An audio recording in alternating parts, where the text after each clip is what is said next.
So how you doing? So I'm sitting here tinkering, and I'm actually getting ready to tear into this 925 that I ported up because I want to give it another test run. The reason is because I think it's capable of doing even more than what the last video showed. And I thought you guys might be interested to see what I'm doing, to see if I can get more out of it. So let me show you. Alrighty?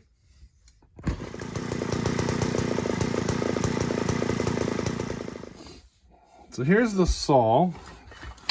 I'm getting ready to pull this off, and I wanted to show you. Look at that air filter, look at that air filter. That is a lot of dust.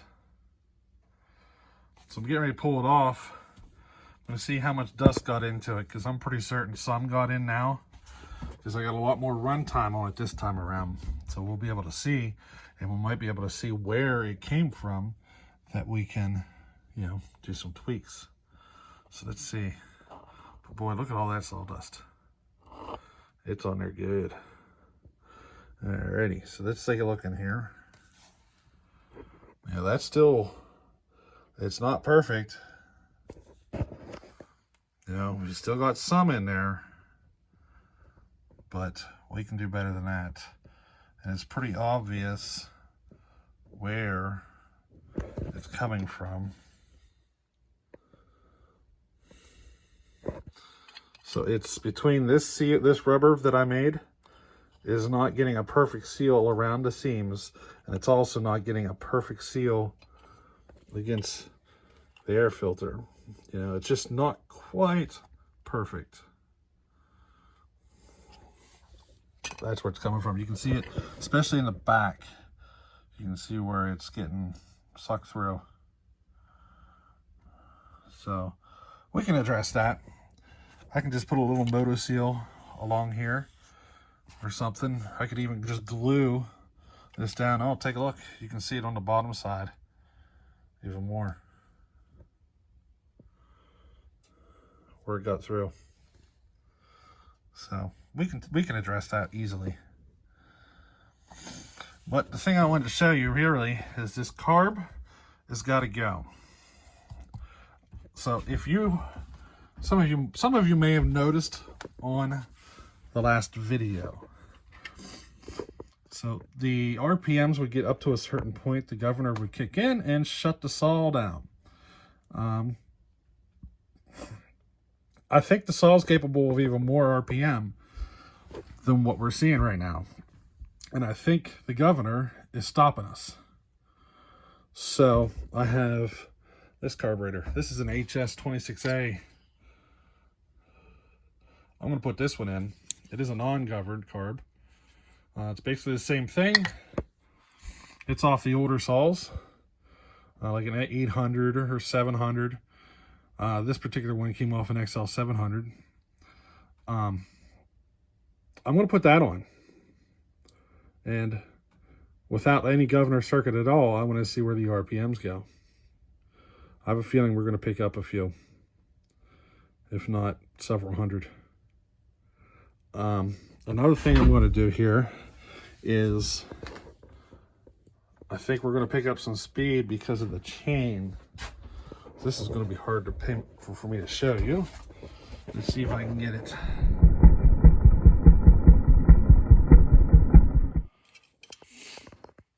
All right, so if you look at the angle on this tooth right here, this particular angle right here, she's a little too steep. Okay? This can actually slow you down. It just makes it a little too aggressive. And it takes away from the power of the saw and really decreases the speed. Now let me go to this tooth. This is my resharpen, and you can see the angle's just not quite as steep. In fact, you can see the factory where they leave their mark. I'm pretty much exactly with the mark right there.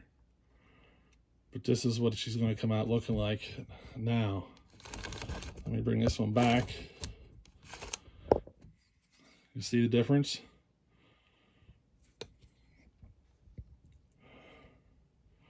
She's just a little too aggressive, and it's causing the tooth to bite a little too hard. Another thing you can see here is, see the damage on the corner? That slows her down a little bit too. You know? If you don't know anything about chains, certain angles can help you, and if you actually go too steep, it can actually slow you down. And too shallow can slow you down as well. So there's like this fine line to where you get the most speed and a long-lasting sharpening. So, because if it's too steep, you know, if you're too steep, it'll want to dull too fast, and you might be fast in the cut at first, but it's not going to last very long. It's going to slow down on you quite quickly. So there's like this fine line, where you get this perfect angle that stays good and sharp for a long time, and you get a good consistent speed out of it. So that's what I've been playing with this grinder, is getting those angles just right to where I hit that sweet spot, you know what I mean? And I'm pretty certain I found it. So the next time we're out cutting, this thing should really be melting through the wood a lot better than it's been. In fact, you're going to start noticing it on all my saws, because they're all starting to get sharpened at these angles that I'm at now, and you're going to see the cut speeds should come up. You're going to notice the saws aren't working as hard for it, and the RPMs are going to be higher and all that stuff. So from here out, you're going to start noticing this difference in all my saws. I've just been playing with the sharpener a lot. You're gonna start seeing a difference here in the future. It takes a little bit of tweaking to get it just exactly the way I like it, you know, because like the angles on the chain, on some woods a steeper angle might help you, where on some woods a steeper angle will hurt you. So it's finding the right angles for the wood that you cut. You know what I mean? I've noticed a lot of people will prefer a big hook in their chain, and that's probably better for certain types of wood and not others. Like this dry red oak that I have, a big hook in the tooth, a big gullet, just doesn't work. It causes the chain to really bite into the wood hard, and it's like putting the brakes on the saw, you know. You just lose all your RPM. Just something for you guys to think about there. And little update here. We're going to give this 925 another test run and see where the RPMs end up after this. Go back and watch that video and take a look. You can tell the chain's still too sharp. You can see the vibrations in the saw. You'll see it bouncing in my hands and all that stuff. Like if you see the saw bouncing in my hand, chances are the chain's too aggressive. It should be nice and smooth through the cut. You know what I mean? But I'm getting it a lot better. I'm getting it a lot closer now.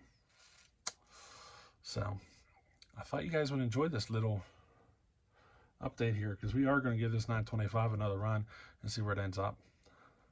Now, if you're curious to know where my numbers are sitting, we started out at 106 degrees, and I took it to 96 on the exhaust. I did not widen it. I just yanked her all the way up to 96 degrees. I was not planning on doing that. I was going to put it at like 100. But, you know, partially out of curiosity and partially out of, let's see what happens, I took it to 96. And I am very surprised on how it's performing. I am. I was not expecting it to have this much torque at 96 degrees. Not at all. So, you know,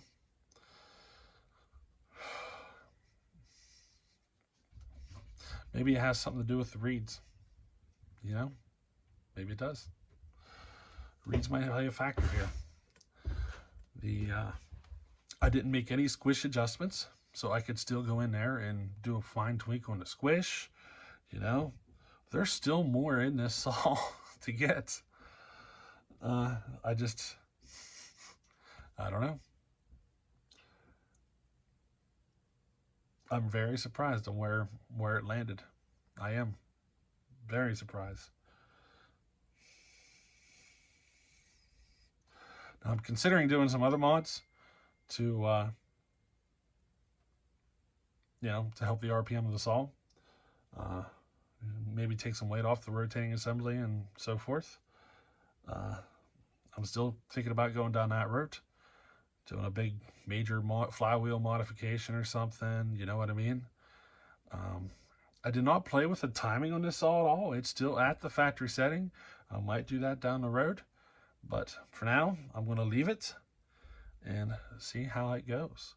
Because advancing the timing, sometimes it helps. Sometimes you want to retard the timing, you know? It's just one of those things. It just depends.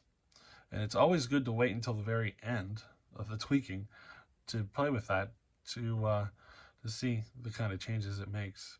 Because sometimes it can help you and sometimes it can hurt you. So I might do it at the very end. But for now, I'm going to leave it be. And I want to see what this different carburetor and this chain, how this chain performs after I clean it up. You know, I want to see what happens. I'm going to leave the stack muffler on it for now. I'm sure I can get more power, or at least on the bottom end, if I went with a different pipe. But right now I'm playing with these banana pipes, and I want to see what the changes I made on the banana pipe makes, because I kind of like those banana pipes. They have this sound to them that almost sounds like a dirt bike. Like, you guys probably aren't picking it up as much from the video, but man, when you're right next to it, it sounds a lot like a dirt bike. It does. Like it almost makes me think I'm riding a CR80 or something like that. It has that sound to it. You know what I mean? Since I grew up riding dirt bikes and all that stuff, it's kind of a familiar sound I really like. I'm still looking for a pipe. Right now, all the pipes I'm finding are $100 to $200. And for something that's experimental and may not last, it's hard for me to swallow it, you know? I'd like to try to find something in the $40, $50 range, but we'll see. I live in an area common for a lot of dirt bikes, and I know if I search around enough, I'll find one, probably for nothing. So it's hard for me to swallow that $100, $200 whenever I know I could find one for pretty much nothing. So, you know what I mean? That's where I'm having issues. But hey, that's what we're doing right now. I thought you guys enjoyed this little update on the 925, because we are going to try to get more before we throw pipe and alcohol on it.